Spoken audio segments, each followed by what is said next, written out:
Hello बच्चों, आज हम लोग इकोनॉमिक्स में एक नया चैप्टर स्टार्ट कर रहे हैं, lesson number 3, that is Indian union budget. ये बहुत ही इंटरेस्टिंग चैप्टर है और आपको बिल्कुल मजा आएगा ये चैप्टर पढ़ने में। अगर आपने लेसन 1 और लेसन 2 नहीं भी पढ़ा है तो कोई दिक्कत नहीं है, because they both chapter are not connected with this chapter. तो आपस में कोई चैप्टर का रिलेशन नहीं है। तो let's start with the chapter Indian union budget. पहले तो इंडियन यूनियन बजट क्या होता है, अपन इसको स्टार्ट करने से पहले एक छोटा सा डिस्कशन करते हैं। सपोज मान लेते हैं कि आपका बर्थडे, राइट? तो यू थॉट कि आज हमारा बर्थडे है तो आपको सेलिब्रेट करना है। तो ऑब्वियसली आप कहाँ सेलिब्रेट करना चाहेंगे? आप ताज में सेलिब्रेट करेंगे या फिर कोई बहुत ही बड़े रिसोर्ट में जाके करेंगे? तो ये डिपेंड करता है आपकी इनकम के ऊपर। तो first, expenditure depends upon our income. तो अभी तो आप स्टूडेंट्स हैं, आप तो खर्चा नहीं कर सकते। Obviously you will go to your parents और आप अपने पेरेंट्स से परमिशन लेंगे और बोलेंगे कि मम्मी आज हमारा बर्थडे है तो हम ये सोच रहे हैं कि हम पार्टी करें और हमें पैसे चाहिए। तो आपके मम्मी पूछेगी बेटा कितने पैसे चाहिए आपको? आप बोले हम सोच रहे हैं मूवी जाएंगे, then will go for a lunch. तो मैं सोच रहा हूँ कि मेरा 10,000 रुपीज़ का एक्सपेंडिचर होगा। So what you have plan, you estimate, that is your budget. तो आपकी मम्मी ने बोला 10,000 रुपीज़, ओके। आपकी मम्मी ने वो, आपके पेरेंट्स ने आपको वो अप्रूव करके दे दिया कि चलो ठीक है। तो ये जो आपने एक्सपेंडिचर सोचा था, ये कब सोचा था? ऑब्वियसली एक्सपेंडिचर होने से पहले। और आपने अपना बजट 10,000 यू बनाया बिकॉज आपकी इनकम, आपको मालूम है कि उतना ही खर्च करना है। थर्ड, अब आपने सोचा पार्टी करनी है, then you went for a party. अब पार्टी में आपके फ्रेंड लोग अपने सिस्टर्स को, अपने ब्रदर्स को ले आए, तो आपके दिल में क्वेश्चन आएगा, यार मैं तो 10,000 रुपया लाया हूँ, कहीं ज्यादा खर्च ना हो जाए। तो पार्टी खत्म होने से पहले आप एक घर में फोन कर दोगे कि मम्मी 2,000 रुपये और पेटीएम कर दो, राइट? तो एक आपने सोचा कब था? पार्टी शुरू होने से पहले। पार्टी खत्म होने से पहले भी आपने थोड़ा सोचा कि यार एक्सपेंडिचर लग रहा है ज्यादा हो जाएगा, दोस्त लोग ज्यादा खा पी लिए हैं, तो यार मुझे 2,000 रुपये और मम्मी से आपने मंगा लिया। और पार्टी खत्म होने के बाद आपका जो बिल आएगा दैट इज योर एक्चुअल। तो बेटा देखो, ये एक छोटा सा आपका बर्थडे पार्टी था जिसमें आपने ये सोचते हैं नॉर्मली सब। In the same way India को चलाना है तो हमारे को ऑब्वियसली एक्सपेंडिचर करने हैं, और एक्सपेंडिचर करने के लिए हमें गवर्नमेंट को चाहिए इनकम। Obviously everyone make an expenditure according to the income. तो गवर्नमेंट को भी क्या करना पड़ता है? प्लान बनाना पड़ता है, that is known as budget. तो our chapter name is Indian union budget. तो हम यहाँ पे जो बात कर रहे हैं वो इंडिया के बजट के बारे में बात कर रहे हैं। अब what government has done, government has made separate ministries, like for transport there is Ministry of Transport, for communication there is Ministry of Communication, Ministry of Textile, Ministry of Education, company के लिए Ministry of Corporate Affair। in the same way जो finance की बात आती है, मतलब पैसा कहाँ आएगा और कहाँ जाएगा, फाइनेंस मतलब मुझे कोई भी प्रोजेक्ट स्टार्ट करना है, मुझे फाइनेंस की जरूरत है, फंड की। तो for that government has created one ministry that is known as ministry of finance. क्या बोलते हैं इसको? नाम आप याद रखिएगा, हम लोग इसको शॉर्ट फॉर्म में यूज करते हैं, मिनिस्ट्री ऑफ फाइनेंस। ये कहीं पे भी वर्ड आए इसका मतलब है मिनिस्ट्री ऑफ फाइनेंस। तो government has created one ministry, central government has created one ministry, और बोले कि भाई फाइनेंस का जितना भी रिस्पॉन्सिबिलिटी है वो तुम्हारा है। तो यहाँ पे जो आपने बजट बनाया था वैसे ही ये मिनिस्ट्री है जो बजट बनाएगी, that is known as ministry of finance. क्या बोलते हैं उसे? Ministry of finance. अब मिनिस्ट्री ऑफ फाइनेंस जो है इसके अंदर 3 डिपार्टमेंट, बेसिकली 3 डिपार्टमेंट आपको याद रखने हैं। One is department of expense, one is department of revenue, and one is department of economic affairs. ठीक है, तो 3 डिपार्टमेंट आप लिख लें अपने बुक में साइड में. Ministry of finance is the responsible for creating a budget and basically there are 3 main department in ministry of finance, that is Department of Revenue, Department of Expense and Department of Economic Affairs. ये तीनों words आपको इस chapter में मिलेंगे, आप concept ध्यान रखिए. तो यहाँ पे आपने जो बजट बनाया था वैसा सेम बजट बनाएगी मिनिस्ट्री ऑफ फाइनेंस. एंड आपका बजट जो है वो किसने अप्रूव किया था? आपके पेरेंट्स ने. इन द सेम वे ये मिनिस्ट्री ऑफ फाइनेंस जो बजट बनाएगी, that budget is put in a parliament, that is in Lok Sabha and Rajya Sabha.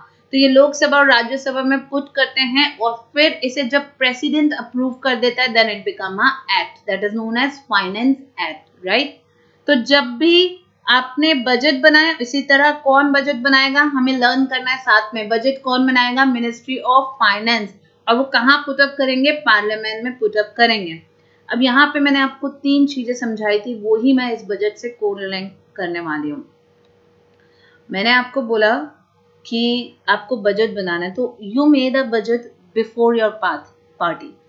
तो गवर्नमेंट ने मिनिस्ट्री को बोला भाई आपको जो बजट बनाना है ना वो फाइनेंशियल ईयर का बनाना है.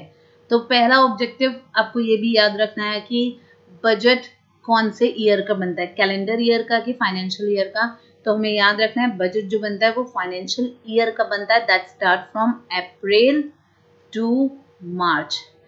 अप्रैल टू मार्च. तो हर साल जो बजट बनाया जाता है वो अप्रैल टू मार्च. तो कब बनाएंगे बजट आपके हिसाब से? बताइए कि आपका बर्थडे था, बर्थडे पार्टी चलते चलते आपने प्लानिंग की कि पार्टी के पहले प्लानिंग की थी? पहले ना. In the same way year, जिस ईयर का हम बजट बना रहे हैं उस ईयर के पहले ही बजट बनेगा. फॉर एग्जाम्पल अगर हम बात करें 2021 का budget, The year start from April 20 to March 21. बेटा इसका बजट जो बनाया जाता है वो फेब में बनाया जाता है, दैट इज फेब 20. फेब 20 अगर फाइनेंशियल ईयर की बात करें तो 1920. ठीक है, जनवरी फरवरी मार्च पिछले साल के ईयर में ध्यान देना. फाइनेंशियल ईयर देखना है, कैलेंडर ईयर नहीं देखना है. तो अप्रैल 2021 का बजट कब से बनता है? फेब 20 में बनता है. कब बनता है? फेब 20 में. सेम वे अगर कोई आपसे पूछे भाई 24-25 का बजट कब बनेगा, तो दैट इज 24-25 मतलब 1 अप्रैल 24 टू 31 मार्च 25. तो 24-25 का बजट बनेगा फेब 24 में. फेब 24 मतलब कौन सा ईयर है ये? 23-24 में. तो हमेशा याद रखेंगे कि बजट जो बनता है वो हमारा कब बनता है?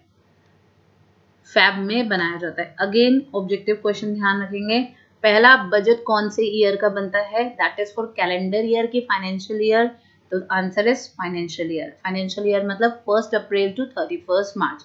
सेकेंड बजट कब बनता है? तो that is it is made in Feb, always in Feb.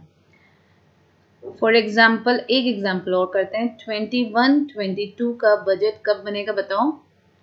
It will be made in Feb 21. अब क्या होता था, जो बजट बनता था, जो हमारे बजट बनते हैं, तो ये बजट पुटअप किए जाते थे सुबह 11 बजे. 11 बजे ये बजट पुटअप होता है. 2017 से पहले लर्न करेंगे हम लोग. 2017 खतरा, राइट. तो 2017 से पहले बजट जो थे, 2017 से पहले बजट जो थे वो लास्ट वीक ऑफ फेब में प्रेजेंट होते थे. कब प्रेजेंट होते थे? लास्ट वीक ऑफ फेब में. वापस लर्न करेंगे, बजट पहले कब प्रेजेंट होते थे? लास्ट वीक ऑफ फेब में. लेकिन 2017 के बाद बजट जो है उसे फर्स्ट वीक ऑफ फेब में कर दिया गया. तो अब जो बजट पुटअप होते हैं, वो कब होते हैं? क्वेश्चन अगेन ये बन सकता है फर्स्ट वीक ऑफ फेब में कि लास्ट वीक ऑफ फेब में.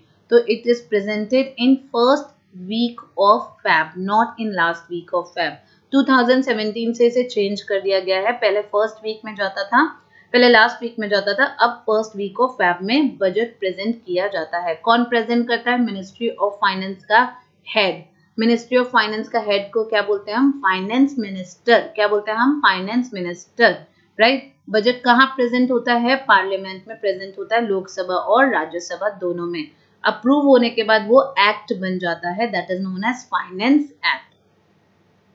बजट जो है वो 2017 से पहले कब प्रेजेंट होता था? फेब की लास्ट वीक में। 2017 के बाद से कब प्रेजेंट होने गया? फेब की फर्स्ट वीक से। अब क्या था, ये जो बजट का कंसेप्ट है, ये बजट का कंसेप्ट कब आया था, किसने लाया, क्या था, ये सब हमारे बुक में दिए, हमें पढ़ना है।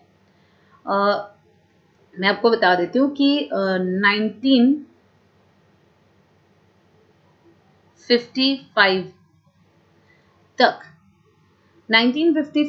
बजट इंग्लिश में ही प्रेजेंट होता था। After 1955 budget is present in English and Hindi both. English और हिंदी दोनों में प्रेजेंट किया जाता है बजट को। अब आप लोगों को पता है, पहले तो ब्रिटिश रूल था हमारे यहाँ, तो ब्रिटिश रूल्स में 2 डेट हमारे को ध्यान रखनी है, ऑलमोस्ट 3 डेट जो हमारी बुक में दी हुई है। 18 फेब 1860। क्या डेट बोल रही हूँ मैं? 18 फेब 1860। 18 फेब 1860 को हमारा पहला बजट प्रेजेंट किया गया था, राइट। अब देखो बुक में ड्राफ्टिंग कैसे लिखी है, मैं आपको वो दिखा रही हूँ। इंडियन यूनियन बजट मॉड्यूल निकालेंगे आप, देखो। The first Indian budget was presented by Mr. James Wilson on Feb 18, 1869 after Indian budget was introduced on 7th April 1860 by East Indian Company. मैंने शायद वहाँ 1860 बोल दिया था, उसको 1869 कर देंगे ना। इसमें क्या मतलब है? 2 चीजें आप ध्यान दें ऑब्जेक्टिव में जो आपसे पूछ सकता है कि यार ये समझ नहीं आ रहा है कि यहाँ लिखा है फर्स्ट इंडियन बजट, फिर डेट में ध्यान दो क्या लिखा है। ये वैलेंटाइन डे होता तो कितना अच्छा होता ना आप लोगों के लिए। बस वैलेंटाइन डे के 4 दिन बाद आपको याद रखना है। वैलेंटाइन डे के 4 दिन बाद वैसे ही आपका बजट बिगड़ गया होगा, तो वैलेंटाइन डे फेब 14 नहीं, फेब 18, और ये ईयर भी आपको याद रखना है 1869। हमारा देश आजाद हुआ था 1947 में। So the budget, first Indian budget is presented by, again an objective question कि पहला इंडियन बजट किसने प्रेजेंट किया था? तो जेम्स विल्सन ने। और कब प्रेजेंट किया था? 18 फेब 1869 में। आफ्टर, और यहाँ पे आप डेट्स को ध्यान दें, डेट क्या लिखी है? After Indian budget was introduced on 7th April 1860 by East India Company. अब आपको डाउट आना चाहिए कि फर्स्ट इंडियन बजट लिखा है और उसकी डेट 1869 लिखी है, और वहां पे लिखा है after it was introduced on 7th April 1860 by the east Indian company, right. इसका मतलब ये है कि ईस्ट इंडिया कंपनी ने बजट बनाया था, और ईस्ट इंडियन कंपनी ने जो बजट बनाया था वही बजट उन्होंने ब्रिटिश काउंसिल को दिया था, और फिर वो ब्रिटिश काउंसिल ने प्रेजेंट किया था बजट इन 1869। तो बनाना अलग होता है और प्रेजेंट करना अलग होता है। 2 ऑब्जेक्टिव क्वेश्चन इसमें आराम से बन रहे हैं कि अगर क्वेश्चन आया कि इंडियन बजट इंट्रोड्यूस कब हुआ था और प्रेजेंट कब हुआ था, तो Indian budget was introduced by East Indian company, और 18, ये डेट आपने लर्न कर ली है, इससे 9 साल पहले आपको याद रखना है 1867 अप्रैल 1860 को by East Indian Company. But it is presented, अगर प्रेजेंटेड बोलेगा तो आपको लिखना है, नाम भी देखो अंग्रेज हैं, अंग्रेजों के नाम जॉन, जेम्स, मैरी, यही सब तब का था। John James Wilson on Feb 18, 1869। ये आराम से 3 क्वेश्चन आराम से यहाँ से बन सकते हैं। Who presented the budget? The budget is presented अगर आएगा तो जेम्स विल्सन, और वैलेंटाइन के 4 दिन के बाद, ईयर बस डेट के आगे 69 लगा दो, 18 Feb 1869 को। एंड हु इंट्रोड्यूस्ड वर्ड अगर आएगा तो ईस्ट इंडियन कंपनी ऑन 7 अप्रैल 1860। ये डेट आपको याद है, इससे 9 साल पहले आपको डेट याद रखनी है, एंड दैट इज 7 अप्रैल 1860। अगर क्वेश्चन आएगा first independence budget, first independence budget, तो अगर सेकेंड पॉइंट देखो जो बुक में दिया हुआ है, the first budget of independence India, the first budget of independence India was presented by the finance minister. मैंने आपको पहले ही बताया कि जो बजट प्रेजेंट करता है उसे हम क्या बोलते हैं, finance minister R K. Shanmukham Chetty on 26 नवंबर 1947। यहीं पे 3 ऑब्जेक्टिव में हमें ध्यान देना है। अगर क्वेश्चन में आपको बोल रहा है कि किसने इंट्रोड्यूस किया था, तो ईस्ट इंडिया कंपनी ने। किसने प्रेजेंट किया था, तो हमको लिखना है जेम्स विल्सन ने। और अगर क्वेश्चन है first Indian budget, first Indian budget या फर्स्ट इंडियन इंडिपेंडेंट बजट अगर आ गया, मतलब आजादी के बाद जो इंडिया गवर्नमेंट ने बजट पुट अप किया था, तो वो किसने किया था, तो सोचो उसका नाम क्या है, आर.के. शानमुखम चेट्टी। और कब किया था, इंडिपेंडेंस का दिन तो सबको याद है, तो ईयर भी याद है आपको 1947, और डेट आपको याद रखनी है 26 नवंबर। तो ये आपको वैलेंटाइन के 4 दिन बाद, और ये चिल्ड्रंस डे के आपके 12 दिन के बाद 14 नवंबर जैसे है, तो 26 नवंबर याद रखिएगा। ये अगेन आपसे पूछ सकता है कौन सा डेट है और कौन प्रेजेंट किया था। सोचो जिसने प्रेजेंट किया था उसके लिए बड़ी शान की बात है, राइट? तो नाम भी याद रखना, शानमुखम चेट्टी। वैसे ऑब्जेक्टिव क्वेश्चन है तो याद रखना जिसने प्रेजेंट किया था उसको बड़े शान की बात है, तो उसका नाम भी हो गया शानमुखम चेट्टी।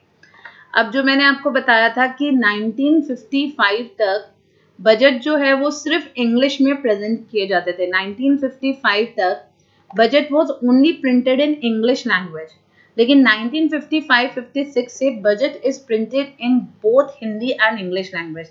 तो पहले जो बजट प्रेजेंट किया जाता था वो सिर्फ इंग्लिश लैंग्वेज में था, लेकिन 55 के बाद it is presented in English and Hindi language. 2001 ये डेट भी आपको याद रखनी है, 2001 अगेन बॉक्स में डालें 2001। तो 2001 से पहले जो बजट प्रेजेंट किया जाता था वो शाम के 5 बजे किया जाता था, at 5 PM। Please underline this, 5 बजे को बॉक्स के अंदर डालें, 2001 को बॉक्स के अंदर डालें। बट 2001 से ये प्रैक्टिस डिसकंटिन्यू कर दी और बजट सुबह 11 बजे प्रेजेंट किया जाता है। तो पहले क्या था, 5 बजे प्रेजेंट किया जाता था, लेकिन अभी 11 बजे प्रेजेंट किया जाता है। ये भी पॉइंट हमने डिस्कस कर चुके हैं। 2017 17 खतरा करके मैंने बोला था कि ritual was to present the budget on the last working day of Feb, लेकिन फ्रॉम द लास्ट 2 इयर्स, लेकिन पिछले 2 साल से बजट जो है वो प्रेजेंट किया जा रहा है first working day of the February. K C Neogy, and ये मैं आपको दोनों पॉइंट समझा रही हूँ। हाँ, लास्ट पॉइंट देखिए, for the first time in 92 years. ये क्या पॉइंट है, पहले क्या होता था, रेल बजट अलग से पुटअप होता था और फाइनेंस का अलग से पुटअप होता था, लेकिन 2017 में ये गवर्नमेंट ने क्या कर दिया, मर्ज कर दिया। अब रेल बजट और फाइनेंस बजट एक साथ ही प्रेजेंट होता है। तो अगेन एन ऑब्जेक्टिव क्वेश्चन कि कौन से ईयर से ये बजट मर्ज हो गए, तो फ्रॉम 2017, मतलब 2017 को जो हमारा यूनियन बजट, जो हम फाइनेंस बजट की बात कर रहे हैं, वो मर्ज कर दिया गया रेलवे बजट के साथ। लेकिन इससे पहले 2017 से पहले जो बजट प्रेजेंट होते थे वो रेलवे का अलग प्रेजेंट होता था और यूनियन बजट अलग प्रेजेंट होता था। ये पिछले 92 ईयर से ऐसे ही चल रहा था, लेकिन 2017 में ये 92 ईयर का जो कस्टम है उसको तोड़ दिया गया। दूसरी बात, यहाँ पे जो बजट पुटअप करते हैं उसे हम बोलते हैं फाइनेंस मिनिस्टर, राइट? तो इसमें आपको मैंने बोला जिसने पहला बजट प्रेजेंट किया था उसको कितना शान महसूस हुआ होगा, तो शानमुखम चेट्टीलाल करना। Morarji Desai was also a finance minister जिसने सबसे ज्यादा यूनियन बजट पुट अप किए हैं. Again an objective question. The record of presenting maximum number of budget is held by Shri Morarji Desai for presenting 10 budget. तो दो ऑब्जेक्टिव क्वेश्चन इसमें से बन सकते हैं कि who presented the maximum finance budget या यूनियन बजट. तो मोरारजी देसाई. फिर क्वेश्चन ये पूछ सकता है कि मोरारजी देसाई ने कितने फाइनेंस बजट प्रेजेंट किए. तो 10 हमें याद रखना है. दो ऐसे फाइनेंस मिनिस्टर हैं जो कि फाइनेंस मिनिस्टर थे बट उन्होंने यूनियन बजट पुट अप नहीं कर पाया था. राइट. तो ये नाम आपको लर्न करना है. K C Neogy and mister H N. Bahuguna were the only two finance minister who did not present the Indian budget. तो देखिए फाइनेंस मिनिस्टर थे बट उनके भाग्य ही नहीं थे कि वो यूनियन बजट पुट अप करें. नहीं कर पाए. ठीक है. तो दो नाम याद रखना है. नहीं न्यू. तो I am saying K C Neogy. Again an objective question. K C Neogy and H N. Bahuguna. तो these are the two finance minister. भाग्य मैं क्यों बोल रही हूँ आपको भाग्य नहीं थे. तो because of this word I am saying कि आपको लर्न होने चाहिए. These are the two finance minister who did not present the Indian budget. अब हमारी बुक में की terminology has covered under the budget. मतलब बजट में कौन कौन से टर्म्स यूज हुए हैं. थोड़ा टर्म्स अपन देख लेते हैं. क्या नाम है पहले टर्म का. Annual financial statement.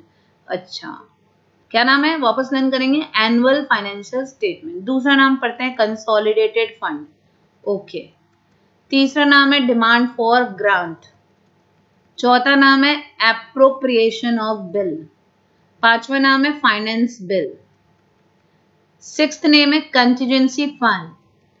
Seventh public account. एथ revenue receipt and expenditure. Capital receipt and expenditure.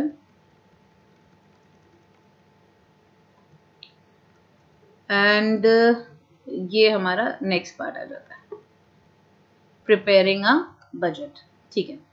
तो हमारी बुक में हमारी मॉड्यूल में इंस्टीट्यूट की जो है ये टॉपिक्स 9 टॉपिक्स दिए हुए हैं which are the key components of budget जो हमें पढ़ने हैं. ठीक है. पढ़ लेंगे उसमें क्या. अब मैं आपको एक बजट जो है वो डिस्कस करते हैं. यूं लर्न हो जाएगा फिर ये. चलो देखते हैं अपन. अब देखो ये आप वेबसाइट में जाके देख सकते हैं. This is union budget 2021. Union budget 2021 मैं आपको निकाल के दिखा रही हूँ.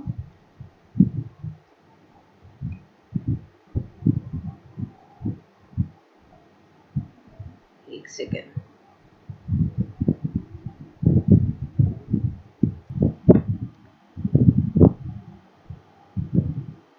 हाँ देखिए बेटे ये आप वेबसाइट में कभी भी सर्च कर सकते हैं. मैं आपको ये डिस्कस कर लूंगी तो this chapter will be very easy for you.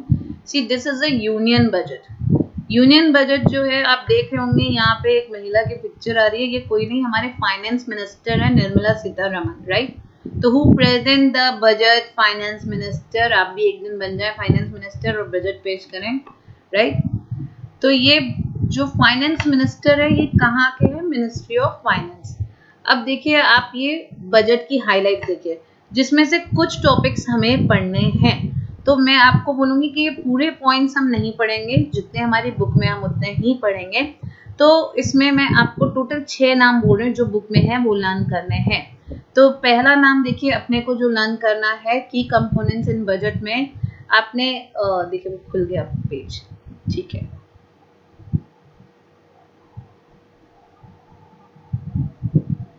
हाँ आ गया. देखो मैं क्लिक करूंगी तो वो उस पेज में आ जाएगा. आप ये नाम लर्न करिए. Annual financial statement. क्या नाम लर्न करना है. 2 पॉइंट हमें एफ से लर्न करने. एक फाइनेंस बिल और एक एनुअल फाइनेंशियल स्टेटमेंट. क्या नाम लर्न करना है. Annual financial statement. दूसरा नाम लर्न करना है फाइनेंस बिल. दोनों एफ से है. फिर बहुत ही इजी नाम है अगर आप ध्यान दें इधर. One is expenditure budget. One is receipt budget. Please ध्यान देना रेवेन्यू मत लिखना. It's a receipt. Receipt means revenue भी आएगा और कैपिटल भी आएगा। तो दो नाम और लर्न हो गए, दो एफ से हो गए और एक जी नाम हो गया expenditure receipt and expenditure budget, receipt budget, expenditure budget. फिर दो नाम हमें लर्न करने हैं एम से। हम लोग जो पढ़ रहे हैं वो इकोनॉमिक्स पढ़ रहे हैं and we are considering the macro economics framework statement. क्या लर्न करना है आपको? Macro economics framework statement. दूसरा नाम लर्न करना है मीडियम टर्म फिस्कल पॉलिसी। बस ये 6 नाम आप लर्न करिए जो बुक में है। तो जो बजट है it is put up by a finance minister, और बजट में बहुत सारी चीजें डिस्कशन होती है। जो की हाइलाइट्स ऑफ द बजट है जो हम डिस्कस करेंगे इस चैप्टर में, उसमें 6 नाम आपको लर्न करने हैं and it is in our module. तो हमें लर्न करना है 2 एफ से, 2 एम से, और एक हो गया रिसिप्ट और एक हो गया expenditure. One is annual financial statement, another is finance bill. Second हो गया हमारा मैक्रो इकोनॉमिक्स फ्रेमवर्क और medium term fiscal policy. Macro economics framework और मीडियम टर्म फिस्कल पॉलिसी। अब जैसे हम एनुअल फाइनेंशियल स्टेटमेंट में क्लिक करेंगे तो देखो ये एनुअल फाइनेंशियल स्टेटमेंट अपना खुल गया। अब annual financial statement, please this is the very important part, annual financial statement contain 3 main part. Annual financial statement में 3 मेन पार्ट होते हैं। कौन कौन से वो 3 मेन पार्ट होते हैं मेरे साथ आपको लर्न करना है। One is consolidated fund of India, second is contingency fund and the third fund is public account of India। क्या है देखो, public account of India, right? तो हम लोग किस में गए सबसे पहले? consolidated annual financial statement में। annual financial statement contain 3 part। annual financial statement contain 3 part। one is consolidated fund, one is contingency fund and third is public account of India। आपको दिख रहा होगा यहाँ पे statement 1 consolidated fund of India, statement 2 contingency fund of India and statement 3 is public account of India। तो these are the 3 statement of annual financial statement। अब आप एक बार annual financial statement के PDF में चले जाएंगे। तो जब हम एनुअल फाइनेंशियल स्टेटमेंट के पीडीएफ में जाएंगे तो आपको कंसोलिडेटेड फंड के हम लोग में गए हैं। तो इसमें देखो हम लोग कंसोलिडेटेड फंड ऑफ इंडिया में गए। जैसे आपको मैंने बोला बजट जो है वो हिंदी और इंग्लिश दोनों में प्रेजेंट होता है, राइट? लेकिन 1955 से पहले ये सिर्फ इंग्लिश वाला कॉलम होता था, हिंदी वाला कॉलम नहीं होता था, राइट? तो budget is presented in both Hindi and English language. ये हो गया हिंदी एंड ये हो गया इंग्लिश लैंग्वेज, राइट? अब देखो ये जो है ये चीजें आपको ध्यान रखनी है कि this is the major hacks. Actual 1819, budget estimated 1920, revised estimated 1920 and budget estimated for 2021। ये क्या है थोड़ा सा समझने है, ये भी हमारे बुक में ऑब्जेक्टिव में दिया है। Actual 1819, budget estimate 1920, revise 1920 and estimate for 2021। अब मुझे ये बताओ, मैंने आपको बोला बजट बनता कब है। फॉर एग्जाम्पल ये जो बजट एस्टिमेट आपने किया है 2021 का, ये आपने किया होगा Feb 20, राइट? Feb 20 मतलब कि ये हो गया आपका कौन सा ईयर? 1920। ऑब्वियसली ईयर शुरू होने से पहले हम लोग एस्टिमेट करते हैं, राइट? तो हमने ये एस्टिमेट किया 2021 का 1920 में। इन द सेम वे ये जो एस्टिमेट है 1920 का, ये एस्टिमेट जो 1920 का है ये कब हुआ होगा? ऑब्वियसली Feb 19 में, दैट इज इक्वल्स टू 1819 में, राइट? और अब मुझे ये बताओ कि यहाँ पे एक्चुअल 1819 का फिगर क्यों रखा है इन्होंने? एक्चुअल जब मैं बजट 2021 का बना रही हूँ तो why not I put a figure of actual 1920? बेटा एक्चुअल खत्म ही नहीं हुआ है। 2021 का बजट बना रहे हो आप Feb 20 में, that is the previous year, that is the year of 1920। तो 1920 तो मार्च में खत्म होगा ना, तो that's why we put the figure of actual 1819, estimated 1920 and this is budget for 2021. Now what this revised estimate 1920, क्या होता है कि बजट जो बनता है वो साल के शुरू होने से पहले बनता है और साल खत्म होने से पहले एक और बजट गवर्नमेंट बनाती है, that is known as revised budget, right. जैसे मैंने आपको बोला जब आप पार्टी करने जा रहे थे तो पार्टी शुरू होने से पहले आपने सोचा था, ड्यूरिंग द पार्टी आपके मन में अगर गेस्ट ज्यादा आ जाते हैं तो एक क्वेश्चन आता है यार, then you ask for your mother for Paytm, right, that is revised estimates and this is your next estimate for your next year, right. तो हमारा जो बजट है उसमें हम अभी कौन से सेक्शन में गए, एनुअल फाइनेंशियल स्टेटमेंट में। एनुअल फाइनेंशियल स्टेटमेंट जो है उसमें हमारे 3 मेन कॉलम है, कौन कौन से आप मेरे साथ लर्न करते जाए साथ में। One is consolidated fund, one is contingency fund, one is public account fund, right. तो ये 3 फंड है। फिर जब हम कंसोलिडेटेड फंड में गए तो हमने बजट देखा और बजट में कितने कॉलम बने हुए थे, ये 4 कॉलम आपको लर्न करने हैं, that is actual, estimated, revise estimated and वापस बजट। नेक्स्ट क्वेश्चन जो आपसे पूछेगा कि हिंदी इंग्लिश, ये आपका हिंदी इंग्लिश का भी क्लियर हो गया, राइट। वापस मैं एनुअल फाइनेंशियल स्टेटमेंट में अगर आ जाऊं तो एनुअल फाइनेंशियल स्टेटमेंट जो था हमारा उसमें 3 मेन फंड थे, आपको लर्न हो गया होगा अभी 3 मेन फंड कौन से थे। तो ये 3 मेन फंड जो थे हमारे consolidated fund and contingency fund and public account fund. ना ये 3 फंड में, ये तीनों फंड में हमारे जो अकाउंट्स बनते हैं वो रिसिप्ट एंड डिसबर्समेंट, ध्यान से देखेंगे, receipt and disbursement, that is receipt and disbursement, receipt and disbursement. Now receipt and disbursement लिखा है और हर अकाउंट, हर फंड का रिसिप्ट बनेगा और एक्सपेंडिचर बनेगा। एक्सपेंडिचर को हम डिसबर्समेंट भी बोल सकते हैं और हर रिसिप्ट के 2 होंगे, one is revenue and one is capital. Expenditure के भी 2 होंगे, one is revenue, one is capital.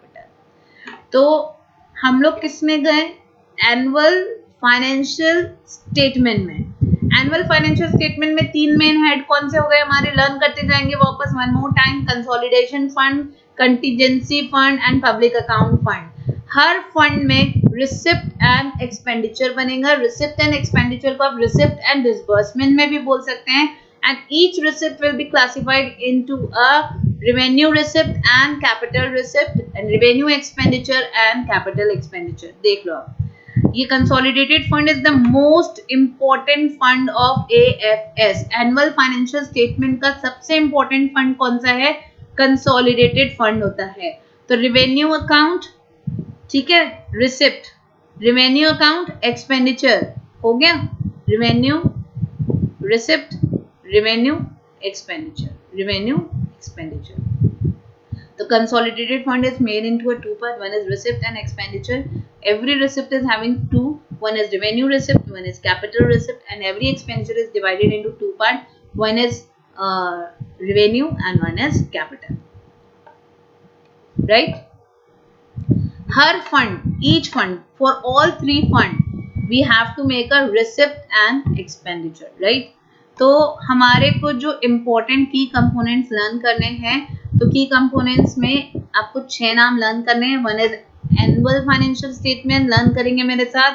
One is finance bill, third is बताइए जल्दी से, expenditure and one is receipt, receipt budget, expenditure budget and 2 नाम मैंने आपको एम से लर्न करवाए थे, मैक्रो इकोनॉमिक्स फ्रेमवर्क और medium term fiscal policy, right. ये 6 नाम आप लर्न करेंगे। हम बजट के कितने कॉलम बताए थे, 4 कॉलम, आपको चारों कॉलम याद रहेंगे। अब देखो बेटा, ये हम पढ़ लिए जो भी किए, अगर हम एक समरी बना दिया आपके लिए कि ये एग्जाम टाइम में आपको, या डेली हो सके तो आप 5-10 मिनट फॉर 5 to 6 days अगर आप इसको पढ़ेंगे तो जितना हम पढ़ रहे हैं it's in summarise form. I think it takes only 5 to 6 page to cover all the chapter, मतलब to cover this chapter, not all the chapter, this whole content. तो जो टॉपिक मैंने आपको पढ़ाए हैं वो हमारे पूरे बुक से रिलेटेड है, वो हम पूरा मॉड्यूल कवर करेंगे ही, बट जितना हमने किया है उसको एक बार पहले आप रिवाइज करते हैं. इंडियन बजट इंट्रोड्यूस, प्लीज ये शीट आप पीडीएफ है या आपके पास बुक है तो इसको आप हाईलाइट कर लिए, क्योंकि वो तो मॉड्यूल है आपके पास और ये हमारे समरी नोट्स है जो हम बनाए हैं. तो Indian budget introduce by East Indian company, again an objective question. Indian budget कौन इंट्रोड्यूस किया था? तो ईस्ट इंडियन कंपनी. और प्रेजेंट बोलेगा तो तुम्हें नाम याद रखना है जेम्स विल्सन, 18 Feb 1869, और ये था इंट्रोड्यूस 7 अप्रैल 1860. आजादी के बाद first Indian budget was presented by R K. Shanmukham Chetty. 26 नवंबर 1947 को उन्होंने प्रेजेंट किया था. ये भी डेट आपको याद रखना है. इंग्लिश बजट, इसका मतलब यह है कि 1955 तक जो बजट प्रेजेंट होते थे वो सिर्फ इंग्लिश में ही होते थे. इंग्लिश हिंदी बजट मतलब 1955 के बाद अब जो बजट है, मैंने I show you how the budget is presented, that is 1955 के बाद अब इंग्लिश हिंदी दोनों में प्रेजेंट होते हैं. ब्रिटिश टाइम से जो हमारे बजट थे वो प्रेजेंट होते थे शाम के 5 बजे, लेकिन 2001 से ये सिस्टम को डिमोलिश कर दिया गया एंड बजट प्रेजेंट होते हैं 11 बजे, राइट. बजट 2017 तक कब तक प्रेजेंट होते थे? Last working day of Feb. लेकिन फ्रॉम 2017 के बाद से हमारे बजट जो है वो प्रेजेंट होते हैं first working day of the फरवरी. 2017 में रेलवे और यूनियन बजट को मर्ज कर दिया गया. तो ये क्वेश्चन याद रखना, इसमें यूनियन बजट को बॉक्स के अंदर डालो और यूनियन रेल बजट को बॉक्स के अंदर डालो. Who is the finance minister who presented the maximum union budget? तो Morarji Desai present 10 union budget. कौन से ऐसे finance minister who has not presented the union budget? तो नहीं का मैंने बोला था उनके भाग्य नहीं थे, तो Neogy and Bahuguna are the 2 finance minister not present the budget. फिर हमने बजट के की कंपोनेंट्स में बताया कि फाइनेंशियल स्टेटमेंट कब प्रेजेंट होता है. हमारे को ये भी बताया मैंने आपको कि financial statement is prepared for financial year that is from 1 April to 31 March. Government annual financial present करती है, it contain the receipt and expenditure. मैंने आपको बताया कि हर स्टेटमेंट में हमें रिसिप्ट और एक्सपेंडिचर बनाना है और हर रिसिप्ट के 2 होंगे और हर एक्सपेंडिचर के 2 पार्ट होंगे. Revenue receipt, capital receipt, revenue expenditure, capital expenditure. Financial statement is prepared for 1 April to 31 March. कितने पेजेस का होता है ये हमने डिस्कस नहीं किया, बट ये समरी है तो मैंने सब यहाँ पे लिख दिया. 10 पेजेस का व्हाइट कलर का डॉक्यूमेंट होता है. ये article 112 of constitution of India में लिखा है कि एनुअल फाइनेंशियल स्टेटमेंट आपको प्रेजेंट करना पड़ेगा. ये अभी हमने पॉइंट 14, 15, 16 डिस्कस नहीं किया, हम करेंगे जब तब हम आपको समरी में करवाएंगे. ये पॉइंट मैंने आपको ये देखिए 17 point. Budget estimate are budget allocation announce at the beginning of each financial year. Revised estimated are estimated of the projected amount of receipt and expenditure until the end of the financial year. Again a question. Budget estimate, revised estimate. Budget estimate मैंने आपको बोला था साल के शुरू में और revised budget estimate उसी साल के आखिरी में बनता है. तो ये क्वेश्चन पूछ सकता है बजट एस्टिमेट जो है वो कब अनाउंस होते हैं, तो बिगनिंग को बॉक्स के अंदर डालो. और रिवाइज एस्टिमेट जो है वो कब प्रेजेंट होते हैं? End of the financial year में. Actual amount are audited account of expenditure and receipt in a year. Actual अपन ने देखा था 18-19 का जो मैंने आपको एग्जांपल डिस्कस किया था, तो वो ऑडिटेड फिगर होते हैं, मतलब ईयर कंप्लीट होने के बाद के. तो 3 क्वेश्चन इसमें से बन सकते हैं, revise, actual and budgeted. Budget beginning में, रिवाइज बजट एंडिंग में और actual is an audited figure. तो ये आज हमारा क्लास जो है इस चैप्टर के लिए आज यहीं तक है. आई होप आप लोग को समझ में आएगा. कल हम इसका आगे का पार्ट कंटिन्यू करेंगे. Thank you.